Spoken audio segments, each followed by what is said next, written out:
करीब 2.5। प्रशांत भी मुझे दिखाई दे रहे हैं। प्रशांत, आप नागरिक उड्डयन मंत्रालय पर हैं, क्या हलचल है वहाँ पर, क्या अपडेट है वहाँ से? नहीं सुमित, देखिए ये करीब दुर्घटना 1:40 के करीब ये दुर्घटना हुई और तुरंत जो नागरिक उड्डयन मंत्री हैं राम मोहन नायडू वो यहाँ दिल्ली में मौजूद नहीं थे, वो विजयवाड़ा में थे।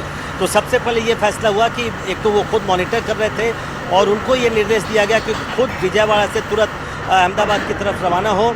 इस बीच यहाँ राजीव गांधी भवन, जहाँ जो मेरे पीछे नागरिक उड्डयन मंत्रालय का दफ्तर है, वहाँ पर जो MOA सिविल एविएशन नागरिक उड्डयन राज्य मंत्री मुरलीधर मोहोल वो करीब 2:30-3 बजे के आसपास यहाँ पहुँचे और उन्हें ये निर्देश दिया गया था कि तुरंत वो जो जितने भी आला अधिकारी हैं नागरिक उड्डयन मंत्रालय के या director general of civil aviation DGCA के जो आला अधिकारी हैं उनके साथ वो बैठक करें।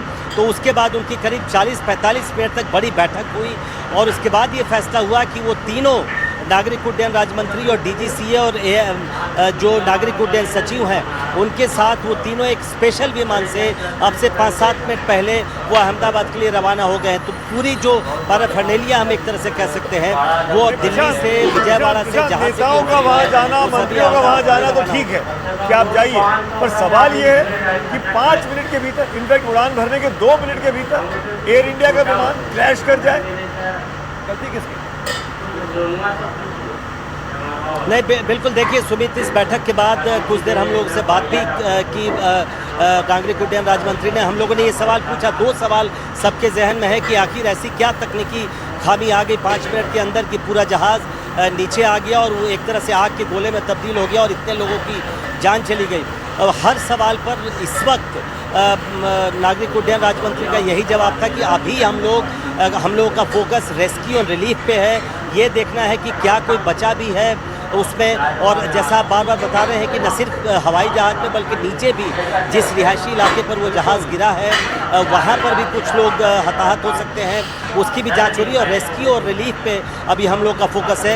तकनीकी चीज़ों की जांच की जा रही है और जैसे जैसे जांच आगे बढ़ेगी तब इतना बड़ा हादसा कैसे हुआ, किसकी चूक रही। कोई जाँच के लिए एक्सपर्ट कमेटी बनाने की बात की गई है? जी देखिए,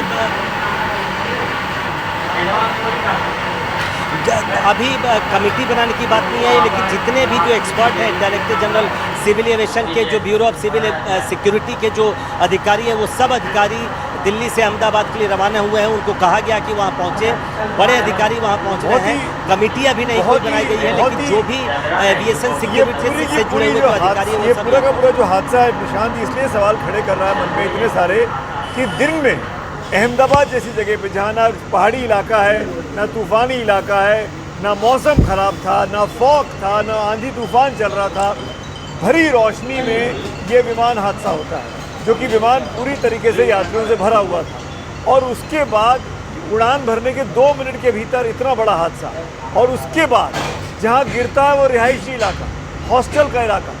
इसीलिए सवाल मन में खड़े हो रहे हैं कि क्या ये कोई बहुत बड़ी मानवीय चूक है या गलती है, जानबूझकर इग्नोर की गई गलती है? इसलिए मैं आपसे बार बार पूछ रहा हूँ। यहाँ पर सैकड़ों जिंदगियों को दांव पर लगा दिया गया।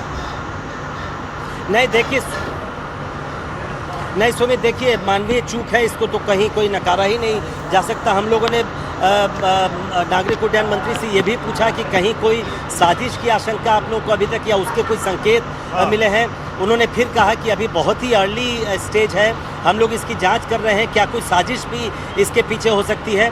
लेकिन इस वक्त उन्होंने बार बार यही कहा कि हम लोग वहाँ पहुँच रहे हैं, गृह मंत्री अमित शाह वहाँ पहुँच रहे हैं, नागरिक उड्डयन मंत्री पहुँच रहे हैं और तमाम जो अधिकारी हैं ब्यूरो ऑफ सिविल एविएशन के और सिविल जो सिक्योरिटी से जुड़े हुए हैं वो सभी वहाँ पहुँच रहे हैं। और उसके बाद ही ये तय हो पाएगा और इसकी जांच जब शुरू हो गई है, लेकिन कोई कमेटी ऐसी नहीं बनाई गई है मंत्रालय की तरफ से, लेकिन उसकी जांच शुरू हो गई है। जैसे जैसे जांच आगे बढ़ेगी इसका पता लगाया जाएगा कि आखिर किस तरह से इतनी बड़ी चूक हुई कि इतने लोगों को अपनी जान गंवानी। ठीक है प्रशांत, हम आपके पास आगे अपडेट के लिए आते रहेंगे।